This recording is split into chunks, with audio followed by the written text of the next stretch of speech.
పరిసరాలను పరిశుభ్రంగా ఉంచుకోవాల్సిన బాధ్యత ప్రజలందరిపైన ఉందని రాష్ట్ర ముఖ్యమంత్రి చంద్రబాబు నాయుడు అన్నారు. రాష్ట్ర వ్యాప్తంగా నిర్వహిస్తున్న దోమలపై దండయాత్ర అనే కార్యక్రమంలో భాగంగా పశ్చిమ గోదావరి జిల్లా ఏలూరులో ప్రజలకు అవగాహన కలిగించే విధంగా విద్యార్థులు అధికారులతో కలిసి ముఖ్యమంత్రి నగరంలో ర్యాలీ నిర్వహించారు. పట్టణ గ్రామీణ ప్రాంతాల్లో దోమల నివారణ కోసం పారిశుద్ధ్య పరిసరాల పరిశుభ్రతగా ఉంచుతామంటూ ప్రజలు విద్యార్థులతో ప్రతిజ్ఞ చేయించారు. దోమల వల్ల ప్రజలకు డెంగ్యూ, మలేరియా వంటి రోగాలు వస్తున్నాయని చెప్పారు. పరిసరాలు పరిశుభ్రంగా ఉంటేనే దోమలను అరికట్టవచ్చన్నారు.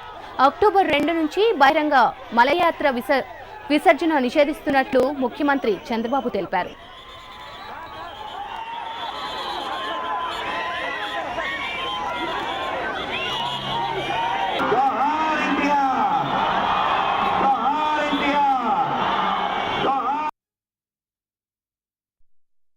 మనందరికీ ప్రథమ శత్రువు దోమ.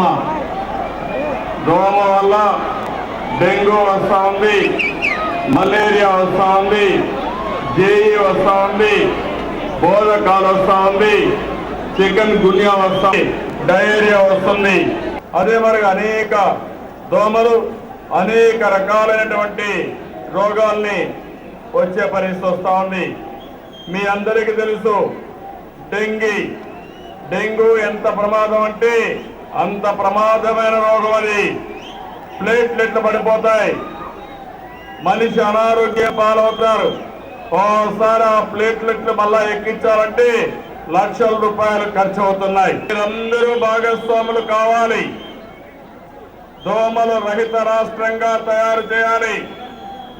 ఏలూరులో నేను చూశాను, విమానం 2 రౌండ్లు వేసాను, ఊరంతా తిరిగాను, తమ్ముళ్ళు ఎట్లుందో చూద్దామని.